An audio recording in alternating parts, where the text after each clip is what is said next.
It's time for the State of Pro Wrestling, scheduled for one fall with a 60-minute time limit. And now, from parts unknown, your tag team champions of the world, John Orlando for the PVDCast and Gerald Glassford from the Pop Culture Cosmos.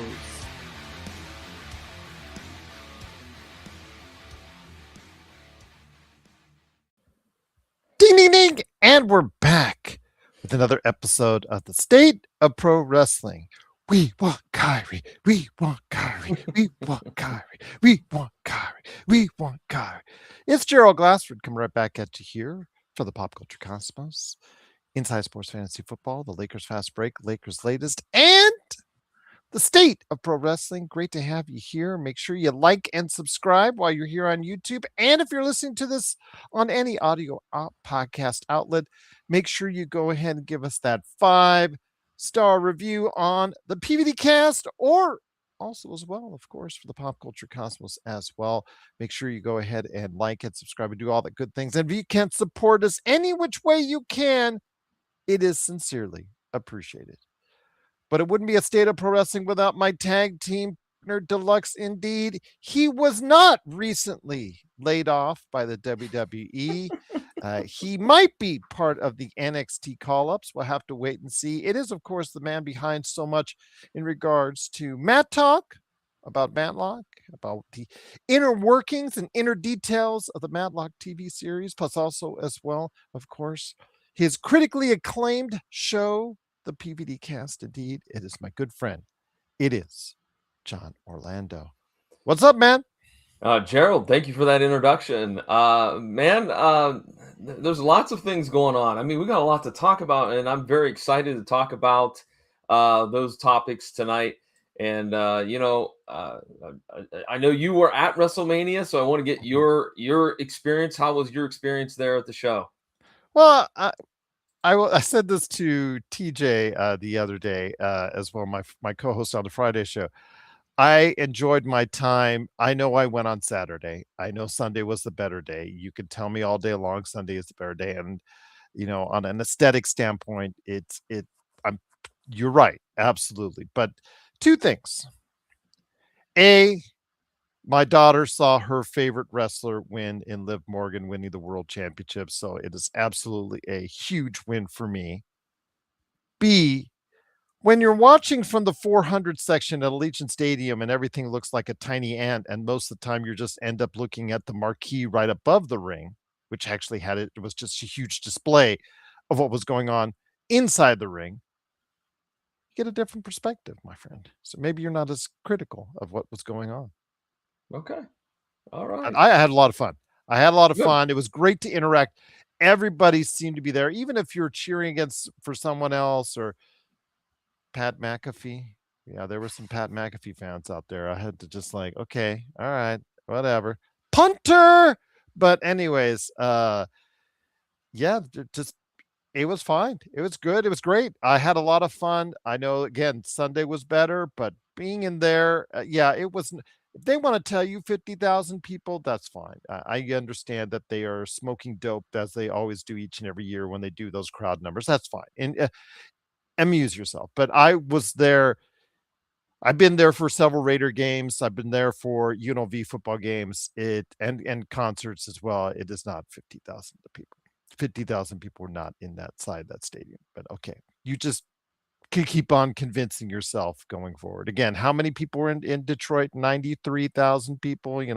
Okay, all right, my friend. Those numbers will always keep on rising. So by 10 years from now, 90,000 people will have been in that stadium the day I was. So I'll just leave it at that. But I love the theatrics. I was sitting on the side, as I showed you a picture of, and absolutely just was a lot of fun to see. I didn't get to see inside Gorilla because they had that enclosed, but you got to see some of the entrances before they went out on stage. And yeah, it just was a lot of fun. It's a lot of fun to be interacting with so many like-minded people. It was to the point where, as I said this before on the air, if you didn't have a wrestling shirt, you felt embarrassed. So you went and bought a $50 wrestling shirt, went to the bathroom because I went to wash my hands in the bathroom and I see like people just changing their shirts to a wrestling shirt just so that they could go ahead and have something because they didn't want to feel so out of place because everybody had WWE merchandising, which again, however much you want to poo-poo on the crowd size and all that, this will be one of the biggest money-making weekends for the company in history, and we're gonna go why into more detail here in a little bit, one of the reasons why, but yes, for me, it was just a lot of fun. I got to visit the store at the Las Vegas Convention Center right next to World on both Friday and, as they were closing on Sunday, and it was just a great experience. Just overall, it was just a fun experience again. I had fun interacting with the people last year. I had even more fun this time actually going to the event and experiencing it with my daughter, who was just so happy, and just the elation on her face said it all for me. That did it all. No matter how bad at times and boring at times the wrestling on Saturday was. I'll be quite honest with you. Okay. Well, that's good though that you enjoyed yourself because that's what it's all about. I know we're going to talk about maybe what might try to supersede having fun and whatnot later on in the show. But I was glad that you got to go because I was hoping that you did get a chance to go, and the fact that your daughter got to go and you have that moment, Mhm. that moment of bonding over wrestling, that's what it's all about. Well, thank you. Yeah, absolutely. She's gotten into it hardcore in the past year. No pushing or egging on from me. I didn't even know she was doing it. Because a year ago she'd be like, you know, isn't that stuff fake? And then I tried to explain it to her a little bit that time, and then she said, "Oh," and then she did more investigating, and then she found someone she could connect with. That's what happens when people tell you about the first time they really start to enjoy pro wrestling. It's because they don't may not get the fact whether it's worked or whether it's real, but they connect with someone or someone's while doing it. That's what really connects with them. And her first memories of pro wrestling, even though she's in her, 20s now, will be of her connecting with Liv Morgan and then ultimately going to see her live and winning a world championship. So Mhm. I'm I'm really happy for her. And again, if you guys have any questions out there on WrestleMania, the experience, the fact that Seth Rollins, I don't think they love the song. They don't love Seth. I'll just leave it at that. I mean, you want to kill a crowd, have Seth Rollins be out there. But there was actually more than just him that killed the crowd out there. There were several matches that kind of underwhelmed the audience. I'll just leave it at that. And that main event, yeah, it is what it is, and they went hardcore with the punt and all that, and all that. But yes, with a broken orbital bone for Cody Rhodes. But again, overall, a good time was had by me and my daughter on Saturday. Well, there you go. That's all you can ask for. Yes, indeed, my friend. So, what were your thoughts watching the entire weekend? Now, Sunday, I would agree with you. Sunday was much better. The first hour, obviously, for ESPN was really a highlight with Obafemi and then Penta, Obafemi beating Brock Lesnar, who is supposedly retired. Yeah, Terry Funk retirement, I see out of that one. And then also as well, Penta winning the ladder match. But there was a lot of good stuff on the Sunday card. Your thoughts, my friend, overall though on WrestleMania weekend? I felt that this weekend, or that weekend, I should say, was really good. Yes, Saturday there were some stinkers. Yes, there was. But overall, I thought that the matches on Saturday were good. I think the main event could have been handled a little bit different. And I know that we've talked about the booking and how things got thrown together a few weeks prior to Mania. But I think Saturday was good. Sunday was really good. That definitely I agree. The main event was fantastic.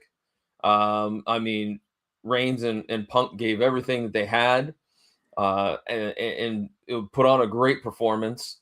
So for me, I think overall, I really liked WrestleMania this year. I can't complain. My biggest complaint, and it's not even the matches I thought were stinky, like that the women's tag team. turmoil match was not very good. But those are Mhm. very infrequently, frequently they're not very good, I should say. Mhm. Whether it's the men, whether it's the women, you just got too many moving parts and too many things can go wrong. But for me, the biggest thing is what we're going to talk about here later on is just the large amount of commercials and dead time that entrances and that were super long, and it just was like, man, can't we cut some of this out? Well, it provided good time for me to go to the bathroom or to go get a refill because I wanted to get my money's worth because they had a collector's cup that you could keep, but with free refills. So yeah, during those long 10-15 minute walkouts to the ring, I could go ahead and get refill, go to the restroom, see what was going on.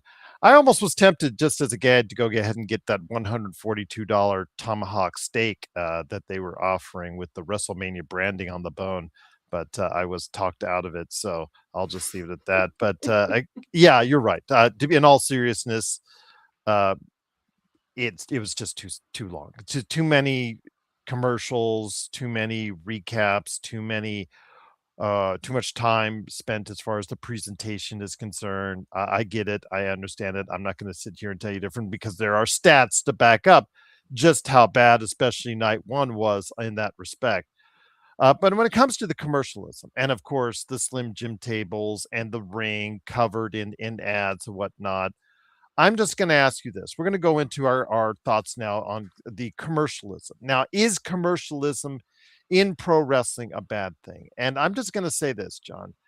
I can remember back in WCW when they went through their ruse days. Do you remember the ruse I shoes? do. I Yes. remember Ruse. Okay. Do you remember how much uproar there was about people? Oh my gosh, it says ruse on the side of the ring, on the ring post there. They've got a covered sign with ruse on the.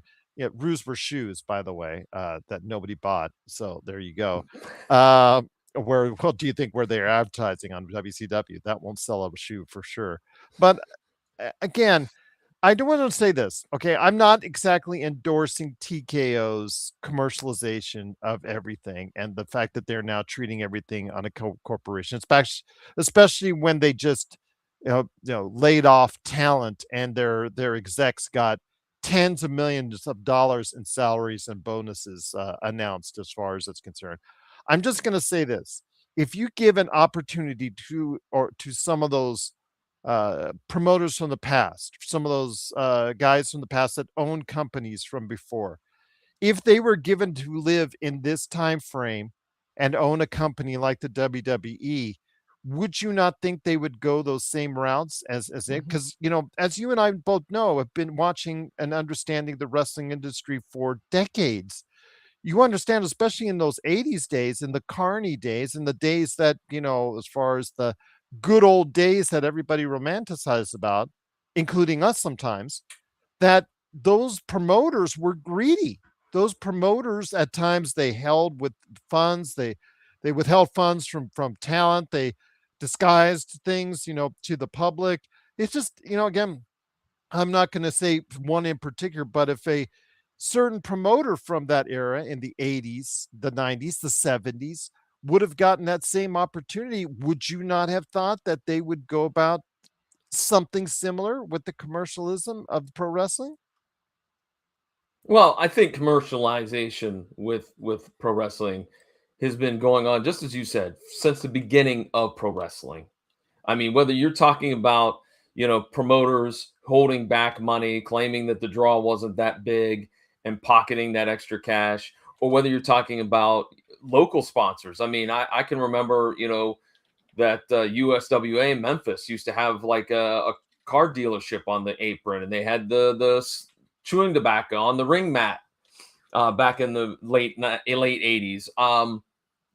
Yeah, I don't think it's bad, Gerald. I think much like many things in our lives, moderation is the key. And I Mhm. feel like right now TKO has there's no moderation. We are gonna Oh, make no, there profit. is no moderation. I will be 100% with you on that, my friend. Yeah. So I just feel like, yes, it's always been around. And yes, Jerry Jarrett or Eddie Graham or Bill Watts, if given the opportunity to do what the WWE and TKO is doing right now, they would have jumped at the chance. The opportunity to make money, the opportunity to grow and prosper with your territory, I think without a shadow of a doubt that they would definitely say, yeah, this is let's do it. JSJ said, "How was Brock's retirement sadder than Cena's?" Because Cena's was a year.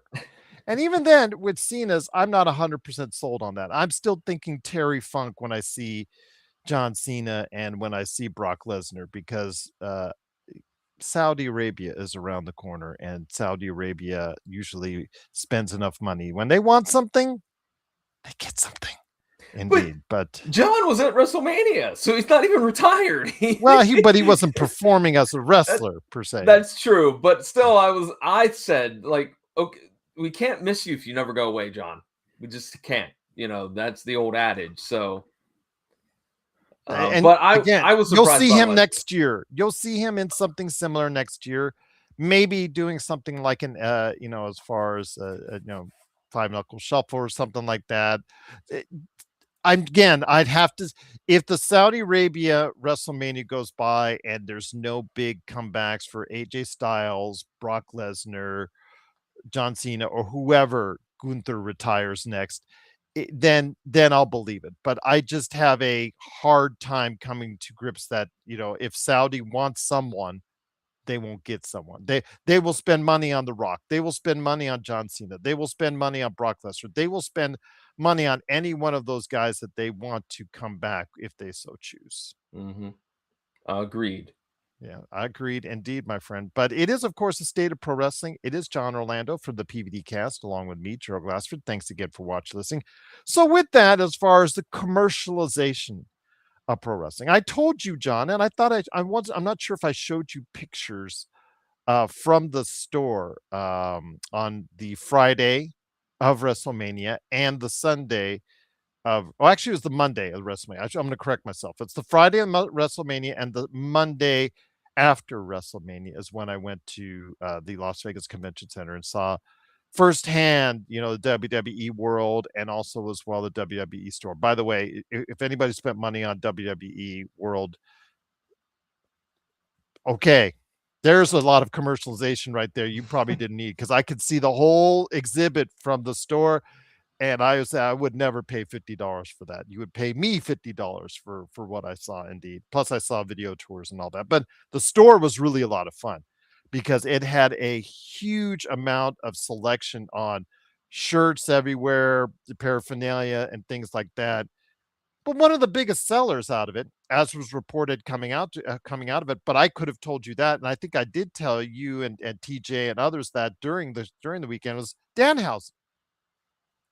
Danhausen was an incredible draw, my friend. And since his debut in Chicago at Elimination Chamber, it's been to older people, an older generation, a very much a mixed bag. And I'll say that for sure, because a lot of people our age are just not getting it.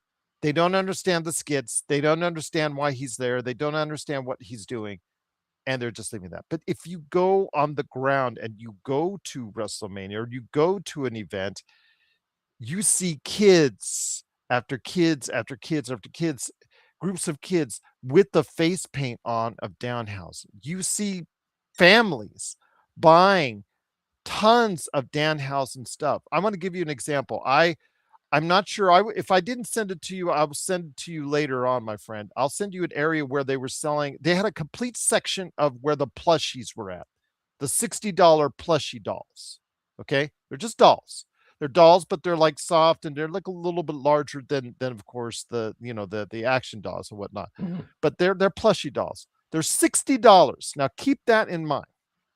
And they had a huge area where each rack, it was like a clear thing, and then it leads into a bin, almost like they threw a whole bunch of plushies into a tube, and then it comes out and you get it on the other side, as far as I'm concerned. But you filled it up with plushies, various plushies in each one, and each one had a row. There was CM Punk plushies, Roman Reigns plushies for all the major characters, and Danhausen. Danhausen's one was empty. His tube was empty. You want to know why? On Sold Friday, out. sold out. He sold out on the first day. His plushie at $60 a pop, sold out because it's being sold to kids. It's being sold to families. It's being sold to younger audiences. And I don't think that people like us, our age, they don't get it.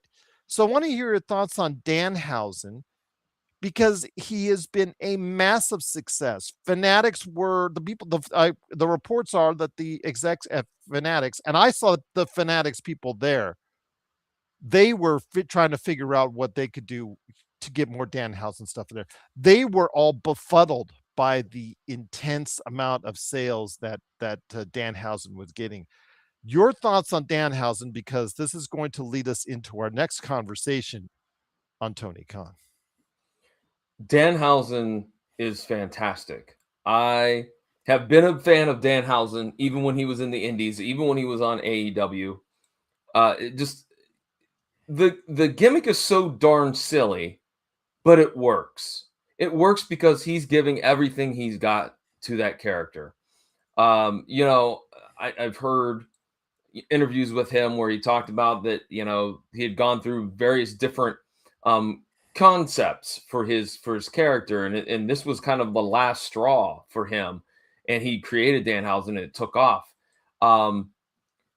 I think his spot on Sunday night I thought was awesome. It was hilarious. I mean, it's not going to be for the fans that want to see Bryan Danielson type matches. That's not what you're going to get with Danhausen. You're going to get the comedy, and there's nothing wrong with that because we've seen for nearly how long, 25 years, that R-Truth has stuck around and has been the comedy foil for many heels. There's no reason why Danhausen can't do that either. While his original appearance in Chicago was a little bit rough, things have really kind of turned itself around, and definitely he is definitely deserving of being as successful as he is right now with the WWE. And luckily, I feel like the WWE hasn't tried to force him to do different things that he's not comfortable with. And I think that helps out too, obviously. I'm just going to say with Danhausen, I sent the pictures. I apologize for not sending it to you that day. I sent it to TJ Johnson, my Friday host, but I thought I sent it to you, but I sent it to someone else instead as well. I apologize. But if you see on your Facebook there, you're going to see the plushie. That's the CM Punk plushie that I showed you, but also the huge area dedicated at the WWE store to the plushies themselves. And all of those, that picture you see of all those empty rows was Monday, just before they closed. So they had sold so many of those plushies from everyone, from CM Punk, Roman Reigns, I think Tiffany Stratton, other names that are out there. Whoever was on the plushies, I forget all the names that are on plushies. But again, all those were gone. See, all those were filled on Friday when I was there. Sans one, and that was Danhausen. So Danhausen was already sold out on those plush, and they're $60 a pop. The t-shirts, I saw people leaving with the shorts, they're leaving with the paraphernalia. I saw people holding racks of clothes, piles of clothes, heading to the checkout market of Danhausen stuff. It is unbelievable. And the thing I said to myself at that time, John, Tony Khan is so stupid. Tony Khan is so stupid. All these, he had him for a year and a half, I believe. He had him longer. I think he had a 3-year deal, because I think the first year he was on TV, and then I think midway through that second year is when he got ghosted. I'm pretty sure that he had a 3-year deal, but I won't be 100% on that. He had him for multiple years, John, and did nothing to figure out what to unlock Danhausen to the audience. Did absolutely nothing for this guy. And he had such an endearing character, but someone at WWE who we always criticize, and rightly so, for the way they book, for the way they Mhm. write storylines, for this and that. Whoever was the genius to put Danhausen in these type of situations, starting with that Adam Pearce skit on Monday Night Raw, the day after the failed entrance of Elimination Chamber, which now lives in hysteria forever, as far as that's concerned, because now the WWE is laughing at it. I know Dave Meltzer compared it to the gobbledygooker. Well, who's the gobbledygooker now, Dave? I'm sorry, because he's made them millions, millions of dollars. And Dodge says, Michael Dodge says, my students are big fans of Danhausen. Absolutely, because he is not for us, John. He is not meant for us. He has been marketed in the right way to the right audience, and he's not in the ring very much. When he does, he gets the goofy, cheesy wins. It's marketed towards kids, and for every Jim Cornette or Dave Meltzer that doesn't get it and whatnot, it doesn't matter what they think. He is garnering millions for WWE, and I'm happy for him because a percentage of that, a great percentage of that, is going to a guy that toiled on the indies for years, was just basically put to the side as a novelty act, and like you said, ghosted by Tony Khan. Now he is getting his curse lifted, John. And look, I'm also going to say something as well, that they've done a great job of taking the Miz and making him the foil to Danhausen. Because let's be honest, I have Ringside Rand who appears on my shows, and he thinks, and he's right to an extent, that the Miz is like the MVP, the unsung MVP of WWE. Because when you need someone to put somebody over, who do they go to? They go to the Miz, and the Miz always seems to get them over without damaging their character. And so, I mean, this whole Miz versus Danhausen, the whole video they had I think on SmackDown, I think it was the one where Danhausen was in his house, where he got to Miz's house. That was funny. That made me chuckle. That made me laugh. And I know that, as you did say, I'm not the target audience. Neither are you. But still, it's something fun that we both can enjoy, no matter how old you are, whether you're a kid, whether you're a teenager, whether you're an adult.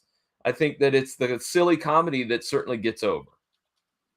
Absolutely. So again, we're talking as far as how well he has been perceived, and I'm happy for him, and more right now. So if you have any thoughts down below, Michael, again, this is going, as Michael said, this is going to a younger audience, and these are the Danhausen skits, the Danhausen presence. We talk about again the first time as my daughter in her 20 when her first inferences of pro wrestling has been Liv Morgan is the first thing that she's identifying with.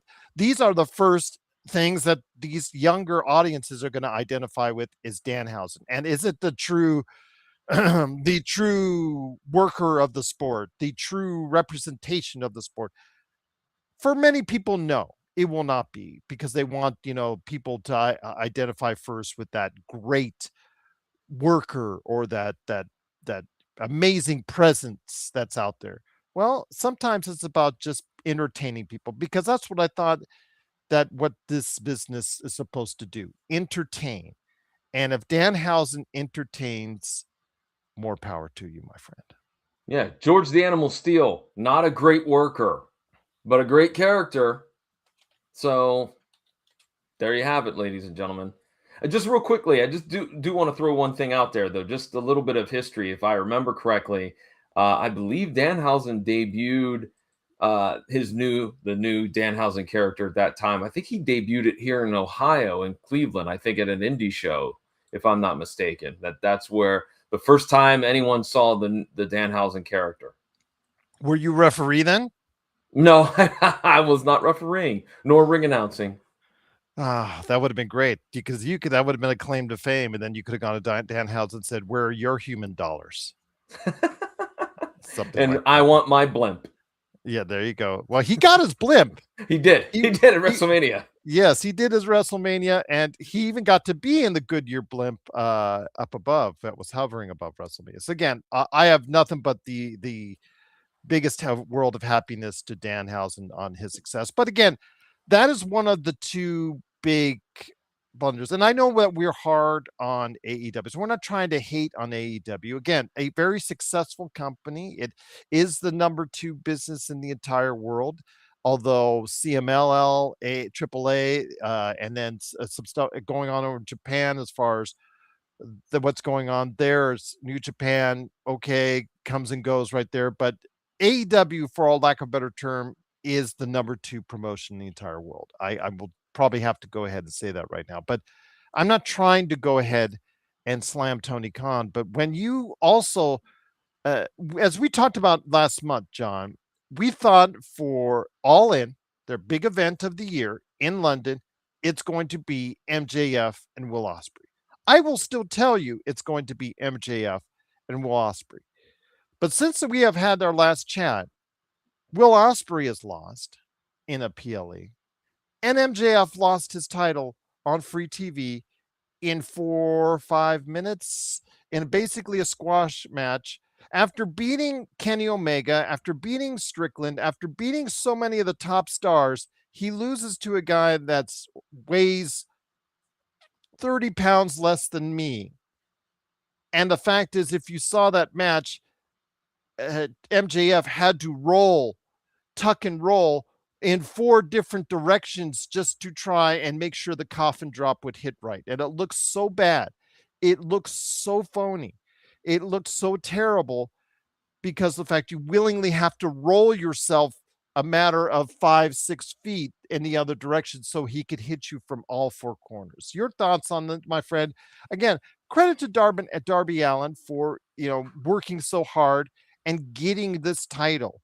Whether you want to say it's a Mick Foley appreciation title, which Mick Foley eventually overcame and earned by winning it multiple times and earning it because he proved himself to be a ratings draw and a money draw as well, despite all the sacrifices he's made.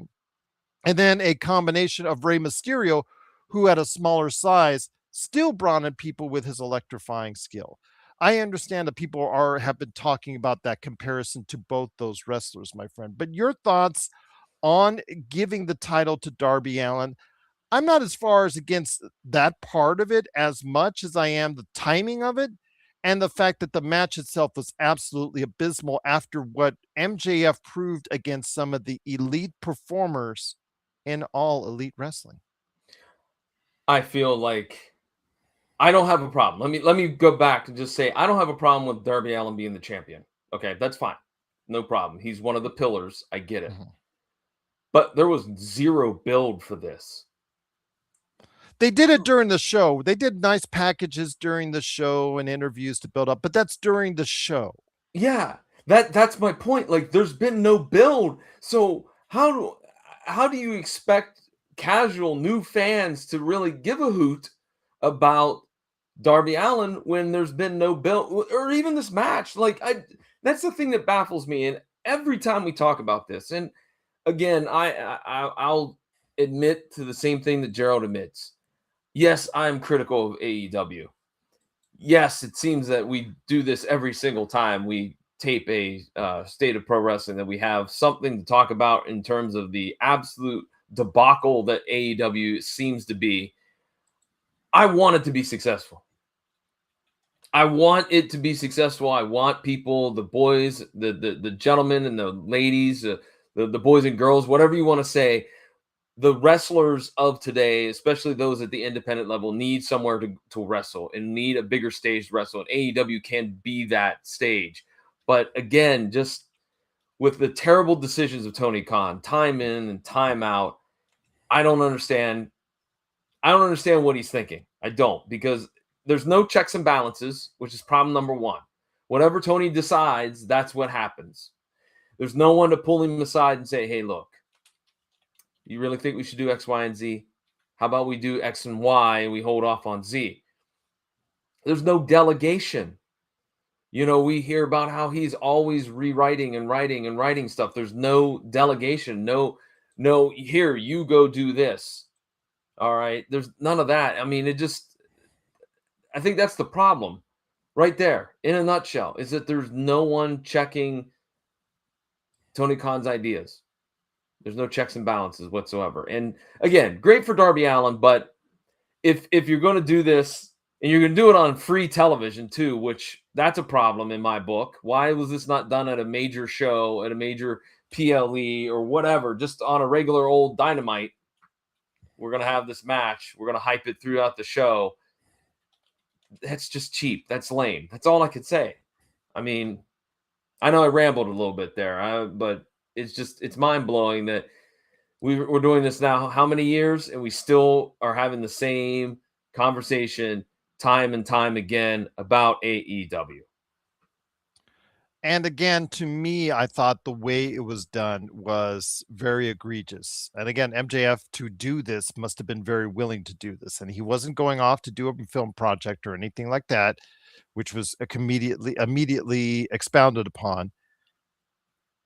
The fact that it looks so phony and it looks so bad by the fact that he had to roll in a certain direction 6 feet just so that make sure that he was angled correctly for the coffin drop in all 4 corners, and it was done in 4 or 5 minutes. It's just absolutely atrocious because you build this guy up as the guy that's supposed to be the face of your company. It's supposed to be the guy that's promoting your company. It's supposed to be the guy that's the best part of your company. You have him beat guys like Swerve Strickland, Bandito, Hangman Adam Page. You have him beat guys in the past like Samoa Joe. You have him beat guys like Brody King. And you beat them in Kenny Omega in hard fought long matches. Then to have a guy like Darby Allin, who is 180 pounds soaking wet, and you have him get destroyed by him, squashed by him in such a small amount of time. It's disappointing. It's not okay. I understand it was his hometown, and you want to do some things that the WWE doesn't do, because the WWE is known to make the wrestlers in the hometown lose for the most part, outside of what we saw with Roxanne Perez in Laredo, Texas the other day. Most of the time, in fact, Vince McMahon would go out of his way to make sure if that was your hometown, you would lose in your hometown. This was the unwritten rule that was there. I get that. I understand that. But still, just the foresight, because the fact is you also, on the other end, Will Ospreay, who could be the next face of your company, you have him lose as well earlier in the month. So I don't know in the direction that they're going. I think it still will lead back to MJF versus Will Ospreay, my friend, but it is truly disappointing that they're going about doing it the way they're doing it. I don't mind Darby Allin winning the world title at some point if you want to really reward a person for putting his life on the line on several occasions. I get that. I understand that, but find a better way and more sensible way of doing it at a certain specific time. I mean, I would have booked that out for 3 months. That would have been 3 months of my programming, my main storyline if I was in charge. 3 months.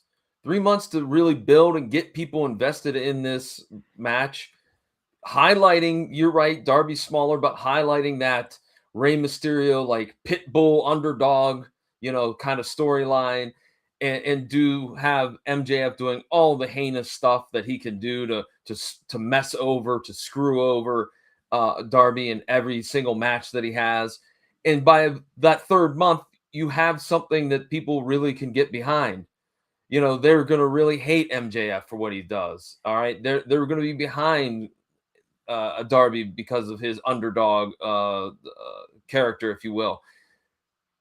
Not just doing it one night and having the build and the match, and of course having it, as you said, go short. And I have to be honest, I didn't see any clips. I did not watch the episode, so I'm going to go with what you said, Gerald, that if it looked silly and ridiculous, take a look at the match. Okay. When you get a chance, please take a look at the match. Okay. At least the ending, the highlights on YouTube. Just take a look at the highlights of how it happened, and you're shaking your head. I shook my head. I'm going to be honest with you. I was very disappointed the way, because MJF, you and I have thought or universally agreed that MJF is the best thing about AEW. And first of all, it's very gracious of him to want to say, yes, okay, I'll lose to Darby Allin, because I have a feeling he has enough stroke to say, if you were Tony Khan, to say, hey, hey MJF, I want you to lose to Darby Allin in his hometown on Wednesday, and they announced it on the PLE. But I'm gonna want to make sure to let you know that I want you to lose to Darby Allin Wednesday. He could have said no.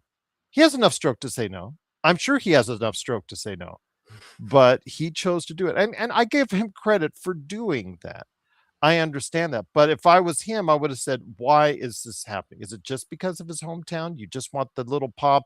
You want the something to talk about before WrestleMania? You want to try and steal a little bit of their thunder, which it didn't. Let's No. just put it didn't. Uh, but it just it's if we want to go ahead and do that as some type of shock deal, yeah, that's fine. We're going to go ahead and do it.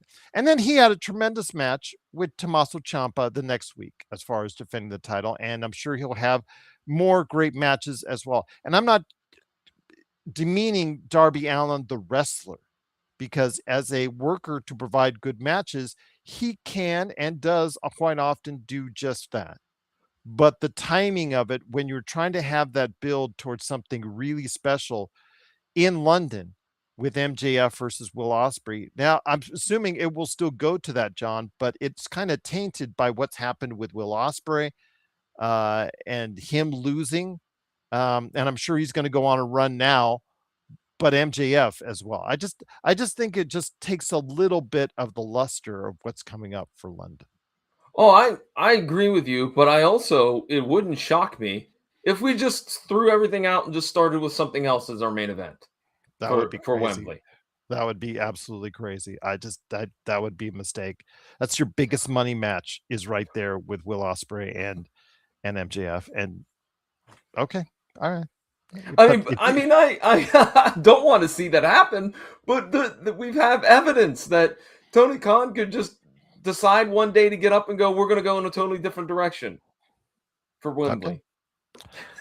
We'll see what happens, but I can't say I disagree with you on that. But we'll keep reporting it right here on the State of Pro Wrestling, and hopefully you'll join us for that this time next month. But before we head on out, my friend, let's go ahead and get into the juicy details of what went on as far as the folks who were unceremoniously and just a terrible time of year after WrestleMania when WWE does their annual cuts of talent.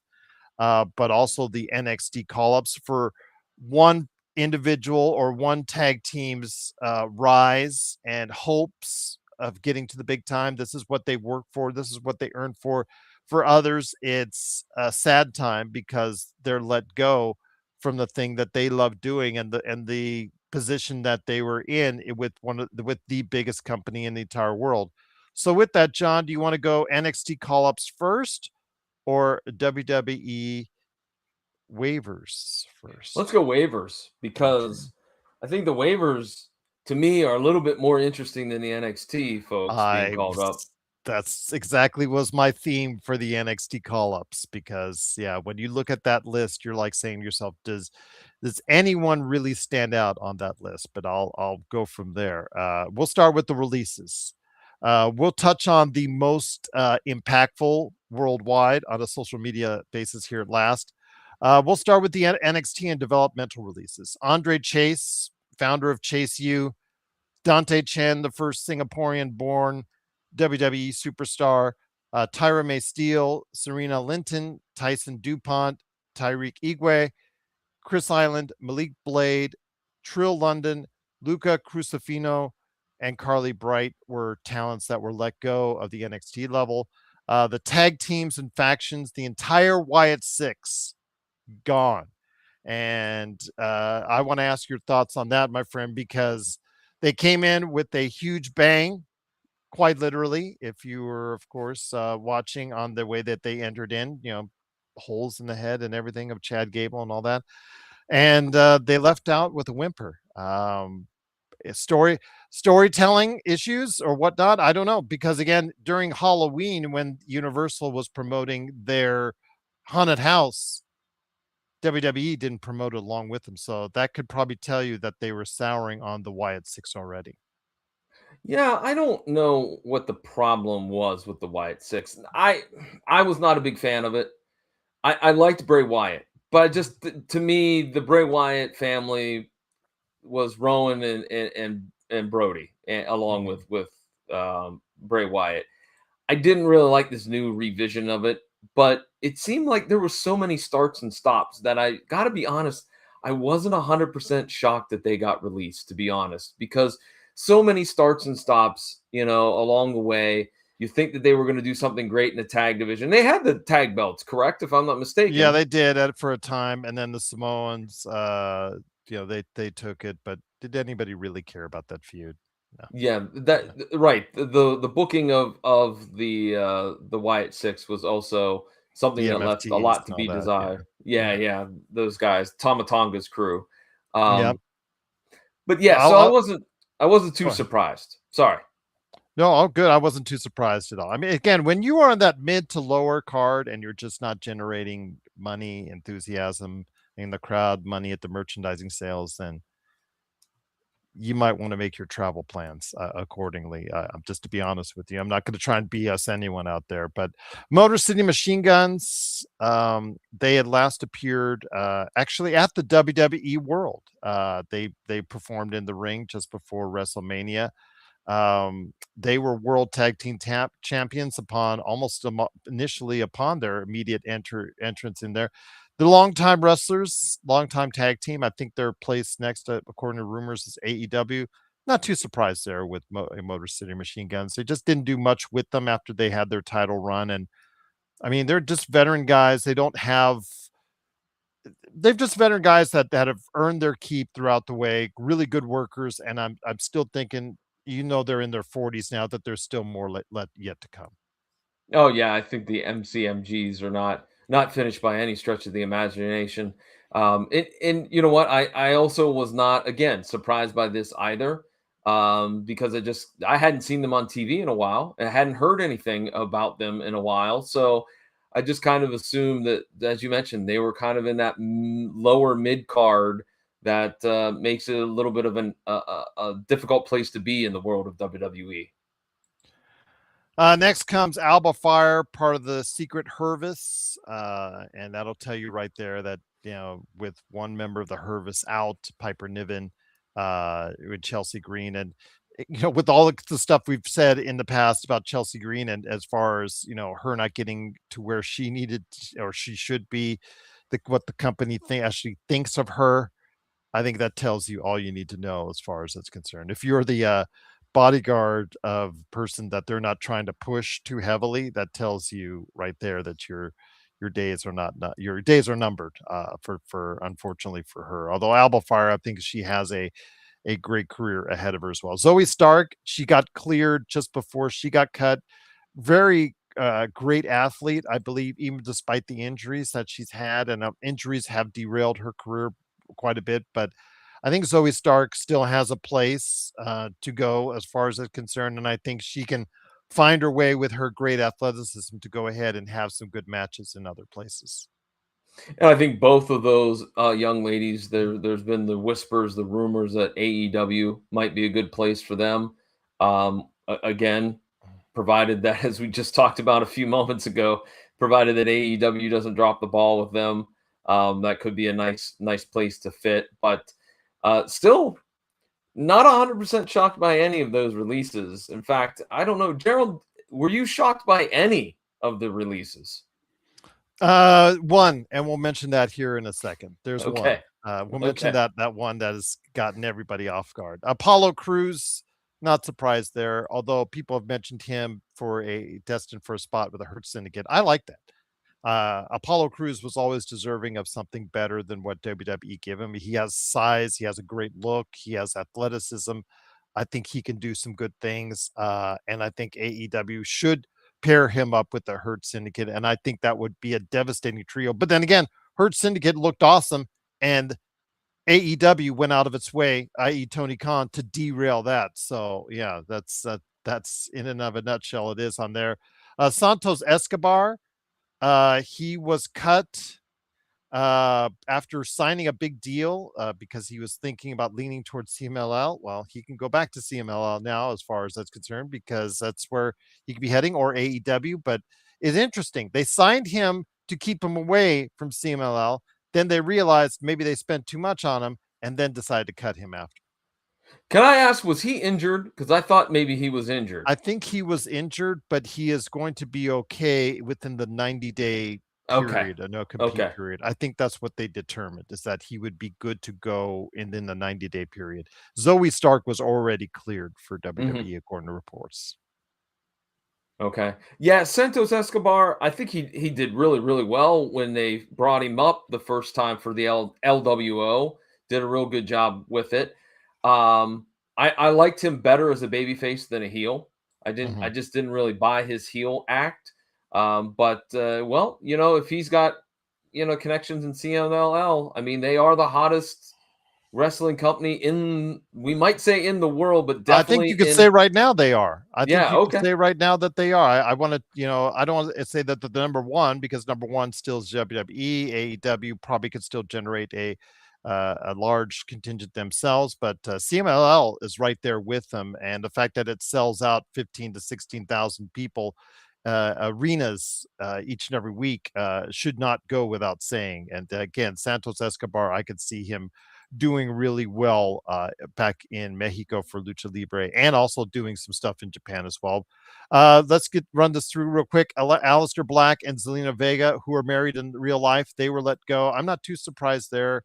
No. Zelina's just so small. The size issue. I just think it's hard for her to have really good matchups sometimes. I saw her with Lacey Evans one time, and I commented to you on this on the air. I just thought it was just there's the size difference. It's just really hard.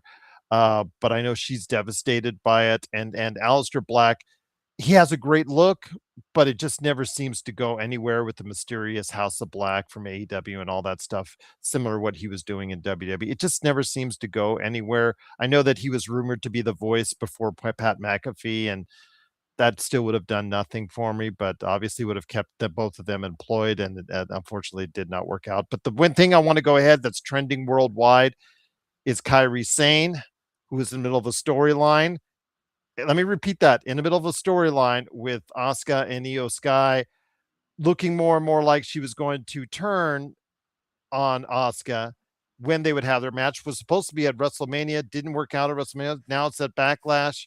Your thoughts on Kairi Sane and the backlash, quite literally, because she has now been trending worldwide, and a lot of people are angry, including me, that she is gone. She's the only one I would have said that you could have done a lot more with. I was shocked by that one. That was the one that really shocked me because, again, as you mentioned, mid storyline, they hadn't wrapped this up. Yeah, yeah. And I agree. I think she had a lot of potential, still has a lot of potential. I would like to know, though, really, if I could have been a fly on the wall in the TKO boardroom when they were deciding on, let's let Kari go. I would like to know what the reasoning was, because to me it just does. She was over. All right, fans were digging the storyline, of Asuka mistreating her.